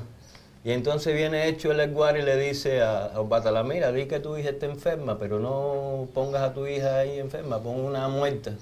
Y mira, envuélvela en tela blanca. Y entonces Obatala, que en este caso es tremendo cabrón, ¿no? Coge, se pone de acuerdo con Hecho del Eguara y cogen una muerta y la lentizan entera. Y entonces empiezan a correr la bola de que la hija de Obatala estaba enferma y que Obatala estaba llamando a todos los babalaos para que dijeran cómo salvarla. Entonces empiezan a llegar los babalaos, pero Hecho el Eguara, que es muy maldito, pone, Obatala estaba allá y aquí había una mesa llena de faisanes y aquí otra mesa llena de riquezas y otra mesa así. Y entonces entraban los sacerdotes, los iniciados, los que querían lucirse ahí para ver que tenía la hija de Obatala. Y cuando llegaban, empezaban a coger de todo, a coger de todo, a coger de todo. Y entonces cuando se paraban delante de un batalá y decían, ay papá, déjeme ver, para saber. Y entonces el batalá le decía, bueno, ¿qué tiene mi hija? Y empezaban a figurarse, vaya para allá. Y según van llegando los babalaos que no sabían qué era lo que estaba pasando, porque estaban más interesados por todas aquellas cosas que estaban en el camino, los mandaba para un lado, disculpe que no le haga el cuento completo. Pero entonces, hecho el Guara, busca a Orúnmila, que era un babalao que vivía en los lugares más distantes del centro de la ciudad aquella, ¿no? Y entonces cuando Batalá sale, cuando Orula sale, se aparece una muchachita, jovencita, y Orúnmila le dice, ¿pero qué te pasa? Y la muchacha le dice, está muerta. Y entonces Orúnmila sigue el camino, y cuando vira, ella le dice, Ibború, y ese es el camino, y él mira y no había nada. Y así encuentra una mujer como de 40 años, y le dice la mujer a Orúnmila, él quiere saber la verdad. Y boya. Y entonces Orúnmila sigue caminando y mira para atrás, porque Orúnmila, los babalaos ven algo. Ahora dicen que no. Y no había nadie. Y cuando llega, era una mujer vieja, viejita, que le dice, sé justo y di la verdad, ten bondad. Y entonces, cuando Orúnmila sigue, ella le dice, y él sigue allá. Y el Batalá está mirando que por allá venía Orula, porque Orula tenía una cosa que se veía, el resplandor de él. Y entonces cuando llega, le dice, papá, usted lo que tiene ahí es una muerte. Entonces, en conclusión, él respondió la verdad gracias a las muertes, pero también él fue llevando ese camino de dignidad y de bondad y de todas las cosas. Y de todas las cosas. El camino es muy largo, ¿no? Pero demasiado, se lo hice en resumen. Demasiado. Pero Ibború, Ibbo y Ibboché son 3 mujeres. Una niña, una ama de mediana edad y una viejita, que son las que le dan el iré. Pueden ser 3 estancias, algunos dicen 3 esposas de Orula. Sí. Usted habla de una multiculturalidad. ¿Cómo ve Ernesto Valdés el ascenso del tradicionalismo en Cuba? Hay muchos oludos que están dentro del africanismo. ¿Qué ocurre? Que en Cuba siempre se trató de... Cuba es un proceso histórico diferente al que ocurrió. Después que se termina la esclavitud, a Cuba se interrumpe la llegada de africanos, mientras que la llegada de africanos a América sigue en Brasil durante muchos años. Pero los esclavos que entraron a Cuba más nunca pudieron tener ese ir y venir a África. Y entonces se creó un ambiente de secretismo y de aislamiento, ¿no? Y entonces en Cuba se tiene muy en cuenta, bueno, hacer lo mismo que hicieron los que llegaron aquí. Sí. Pero en la vida práctica se puede tener la tradición de Ochifá que existe en Cuba, que es bastante buena, pero indiscutiblemente no hay por qué, no siempre es justo rechazar todo lo que se pudo haber conservado en África que tiene que ver con Ochifá. Usted, por sus estudios, ¿qué cree usted que pasaba por la mente de Miguel Febles? Son suposiciones, son supuestos. ¿Qué cree que pasaba por la mente de don Miguel Febles Padrón Aguardica cuando dicen por ahí que él comentó que cuando el tradicionalismo entrara a Cuba, la religión Ochifá tenía sus días contados? Yo creo... ¿Será cierta esa cita? ¿Será cierto ese comentario? Y ¿no cree usted? Porque no hay alguien que me haya situado en un momento que dijera, sí es cierto, lo dijo Miguel Febles. No me lo ha dicho nadie hasta el día de hoy. Yo no estoy convencido de que Miguel Febles haya dicho semejante cosa. porque Miguel Feble estuvo muy ajeno a todo este tema. Cuando él muere en el 70 y tanto, 72, ¿no? 72, 73. En Cuba el africanismo no había entrado tanto. Incluso en las épocas, cuando está empezando el africanismo a entrar, más bien en Cuba fue aceptado. La gente quería tener un babalao africano en su casa. Pero cuando ellos ven que hay una ruptura, que el IFA de Cuba es de un modo y el IFA de ellos de otro, que la OCHA de ellos es de un modo y la OCHA aquí es otro, que allá no se conservaron tanto las cosas. Quizás aquí en Cuba las formas de OCHA y IFA que existen hoy en día son mucho más antiguas del IFA y la OCHA, que en la misma África se conserva, porque es que el colonialista inglés y el cristianismo inglés dividió, borró con mucha eficiencia, igual como en Jamaica. Tú ves negros jamaicanos, que me disculpen, ¿no?, que dicen que ellos son ingleses y no saben nada de sus ancestros. Y en este mismo caso,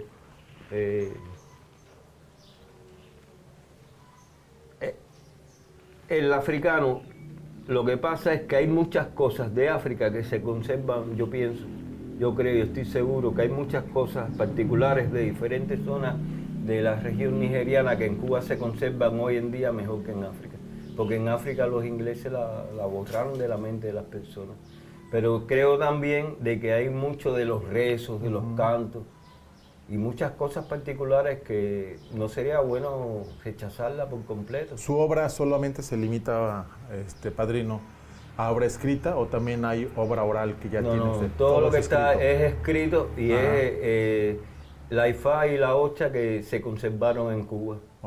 Porque también me parecía que era importante, como había esta cosa del cambio, las cosas se deshacen. Es un libro africano que se llama Las cosas se deshacen. Yo me lo había leído mucho por aquella época, pero se deshacen menos cuando hay un fundamento escrito.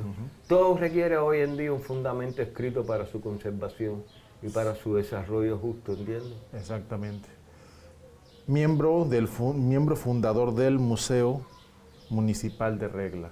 ¿Qué podemos encontrar en ese museo? Toda mi obra, todo lo que yo reuní. Está aquí cerca. Lo doné al museo. Sí. Yo doné al museo, casi el museo, en cuanto a la región. Todo lo que desde el 75 al 80, después del 72 al 80, todo lo que yo reuní, era lógico que lo tuviera en la casa y lo doné. Y mira, hoy lo tengo todo aquí. ¿Con esto tiene? Con esto tengo. Con esto tiene. Y esa colección es muy bonita, muy completa. Está en el Museo de Regla. Sí, ya nos va a llevar. Ya nos va a llevar pronto, padrino. Proyecto Nigerian Hinterland Project. ¿Qué significó para Ernesto Valdés? Bueno, o también llamado un proyecto que habla de la ruta del esclavo. Sí. En Cuba, por mi manera de ser, yo estuve en mi casa. Y entonces trabajé intensamente. Para mí en el 95 eso fue un reconocimiento, el reconocimiento que no tenía de Cuba. Fue ingresar porque que la UNESCO me hiciera miembro de ese proyecto y de esa ruta, ¿te entiendes? Era un reconocimiento a mi trabajo y fueron ellos los que por primera vez le dieron auge a documentos para la historia. En varias universidades de Canadá y de Estados Unidos, gracias a este proyecto, está toda la colección. Ellos fueron los que me dieron fuerza. Ya en el 90 y tanto, verdaderamente estaba bastante extenuado, ¿no? Económicamente estaba muy extenuado. Y todos los hombres, aparte de lo humilde y bondadoso que seamos, también necesitamos un reconocimiento, ¿no? ¿Y el de hoy? El de hoy es un reconocimiento, padrino.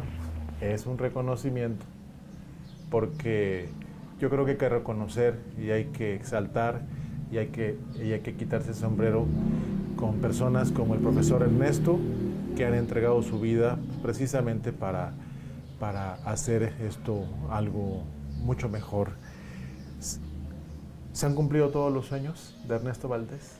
Bueno, yo quisiera. Enterró a sus padres, ¿Eh? los enterró a sus padres, Sí. a su padrino, con todo y el dolor que eso significa, pero los enterró, los vio morir. Estuve al lado de ellos. ¿Se han cumplido sus sueños? Yo, si me alcanzara la vida un poquito más, y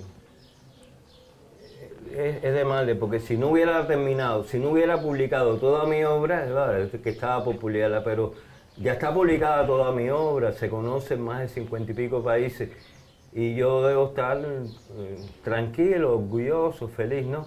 Pero tú sabes, no se llega a esa felicidad cuando uno se para y mira para atrás. Yo quisiera poder hacer la segunda edición de Proyecto Erunmila, pero comentada. Porque me parece que no es justo, ¿no? Que me vaya algún día sin decir unas cuantas cosas que después de tantos años de haberla escrita, que la he mirado, porque en Oxford no aprendes de un día para el otro. Es acumulativo. Y entonces ahora me pongo a mirar y digo, coño, aquí faltó decir aquello, faltó esto otro. Me gustaría hacer documentos para la historia, otra vez hacerlo, cuidar todo lo que está ahí, simplemente empezar a poner notas anotadas. Yo quisiera hacer una segunda edición de Proyecto Erunmila editada, pero eso lleva unos cuantos años. No sé si los años me alcancen para... Pero bueno, quiero dejarlo dicho aquí para que a lo mejor alguien pueda anotarla. Muchas personas. Y esa es una invitación y este es algo que yo en lo personal, Ricardo Ochoa, es una persona que sin tener los años dedicados al trabajo como El Padrino ni el tiempo, sé lo difícil que es un proyecto como Soy Yoruba, lo difícil que es investigar a cada uno de mis invitados, investigar lo más que se puede cada tema.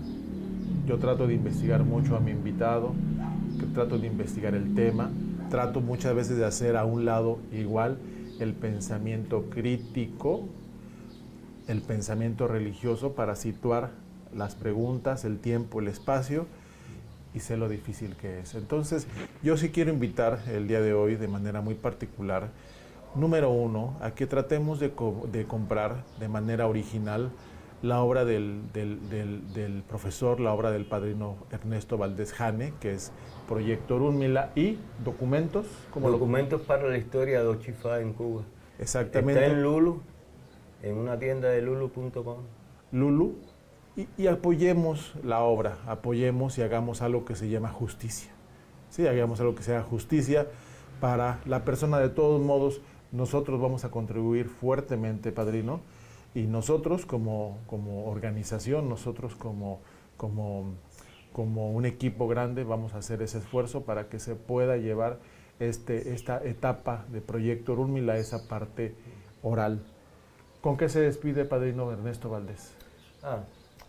Con mucho amor, con mucho cariño, con agradecimiento. Nosotros te agradecemos.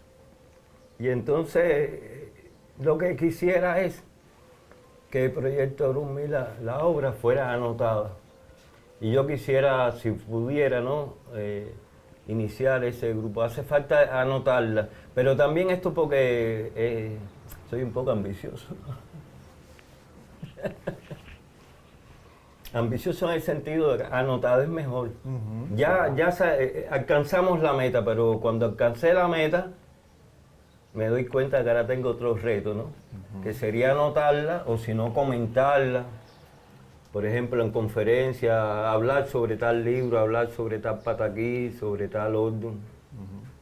Me siento con fuerza para hacerlo, ¿no? Yo creo que se va a hacer muy pronto, padrino. Nos está viendo gente igual en muchos países, gente en México, gente en Venezuela, donde también la religión ha crecido mucho, en los Estados Unidos, gente en Brasil, donde la presencia es Brasil multicultural, donde está la regla de Ocha, donde está Ifá, donde está Candomblé, y donde está Ixexé. ¿sí? Entonces hay muchas naciones que siguen este programa, pero no menciono otros países que amablemente nos siguen. No los menciono por el hecho quizá de que no hay tanta presencia yoruba, ¿sí? También hay en Uruguay, también hay en Argentina, en Bolivia, en Chile, un poco en Perú, un poco en Salvador, pero no tanto como la cantidad que hay en Venezuela, que está empezando a ver en Colombia, que hay en México. En México desde hace muchos años hay un crecimiento exorbitante, y en Brasil no se diga. Brasil es una potencia en las religiones afrodescendientes.